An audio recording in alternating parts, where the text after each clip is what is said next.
मी doctor समाधान Baburao Dandge, doctor Babasaheb Ambedkar Marathwada university अंतर्गत short term course STC in innovation startups या online कोर्ससाठी जॉईन झालेलो असून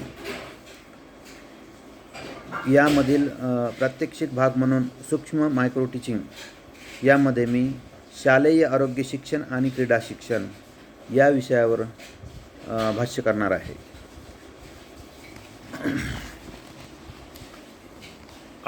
शालेय आरोग्य शिक्षण आणि क्रीडा शिक्षण यामध्ये आपल्याला म्हणता येईल की आरोग्यम धनसंपदा, हेल्थ इज वेल्थ, म्हणजे आरोग्य ज्याच्या घरी लक्ष्मी तेथे वास करी, ही जी सुवचने आहेत आपल्या पूर्वजांनी दिलेली असून आरोग्याला अनन्यसाधारण महत्त्व त्यांनी यामध्ये समजावून सांगितलेले आहे. निरामय जीवन म्हणजे काय? निरामय जीवन म्हणजे धनसंपदा होय.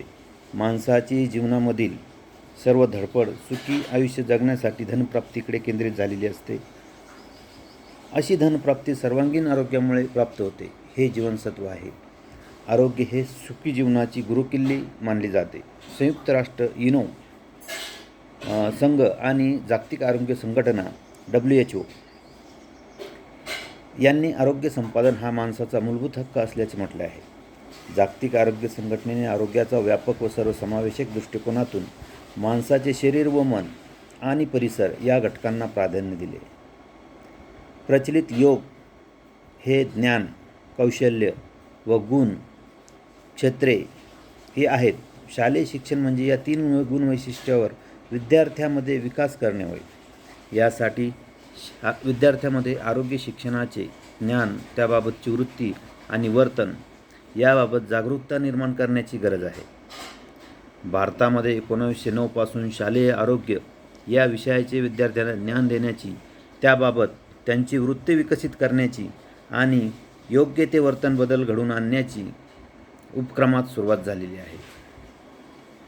सुखी, समृद्ध आणि निरामय सर्जनशील जीवन जगण्यासाठी विद्यार्थ्यांना आरोग्यविषयी चांगल्या सवयी लावाव्यात.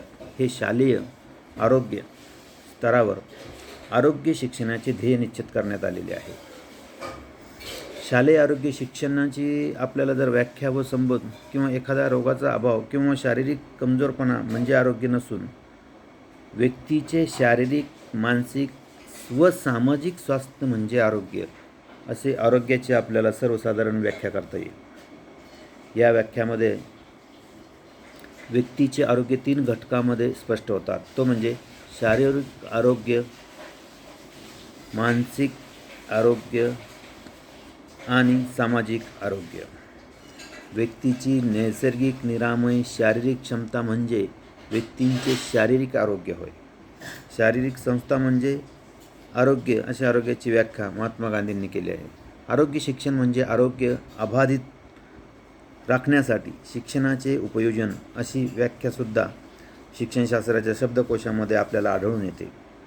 आरोग्य म्हणजे व्यक्तीच्या आरोग्यविषयक सवयी, वृत्ती व माहिती आणि व्यक्तीमार्फत सामाजिक, राष्ट्रीय आरोग्यावर परिणाम करणाऱ्या अनुभवाचे संघटन होय. आणि व्यक्तीमार्फत सामाजिक, राष्ट्रीय आरोग्यावर परिणाम करणाऱ्या अनुभवाचे संघटन असं आपण म्हणू शकतो. आरोग्य शिक्षण म्हणजे विद्यार्थ्यांना आरोग्यविषयक मूल्यांची सर्वसाधारण माहिती करून देऊन त्यांच्यामध्ये आरोग्याच्या सवयी, वृत्ती निर्माण करून त्या अनुषंगाने त्याची वर्तन अथवा आरोग्य शिक्षण किंवा विद्यार्थ्यांच्या मनामध्ये बौद्धिक प्रतिकूलता निर्माण होऊ शकते. आरोग्य शिक्षणाचे उद्दिष्ट आरोग्य शिक्षणविषयक अपेक्षित वृत्ती, विकास व वर्तन विद्यार्थ्यांमध्ये घडवून आणण्यासाठी आरोग्य शिक्षणाच्या अध्यापनाची काही उद्दिष्टे आहेत. ते उद्दिष्ट म्हणजेच सर्वसमावेशक आरोग्य शिक्षणाचे अशी उद्दिष्टे आहेत असं आपल्याला म्हणता येईल. आरोग्यविषयक ज्ञान प्राप्त करून देण्यास मदत करणे, विद्यार्थ्यांना त्याच्या भावी आयुष्यात आवश्यक क्षमता व कौशल्य प्राप्त करून घेण्यास मदत करणे, शारीरिक स्वच्छता व परिसरातील स्वच्छता ठेवण्यास उत्तेजित करणे, घर, शाळा, परिसर, वातावरण आरोग्य अनुकूल ठेवण्याची कार्यक्षमता विकसित करणे, विद्यार्थ्यांना धूम्रपान व मद्यपानाचे दुष्परिणाम पटवून सांगितणे हे सर्व आरोग्यामध्ये अंतर्भूत आहेत.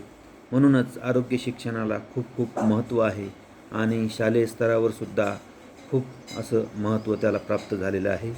म्हणूनच आपण शालेय आरोग्य चांगलं राखलं तर विद्यार्थ्याचं आरोग्य चांगलं राहील आणि विद्यार्थ्याचं आरोग्य चांगलं राहिलं तर भावी पिढी ही सुदृढ आणि निरोगी राहील आणि भारताची प्रगती निश्चितच होईल. धन्यवाद.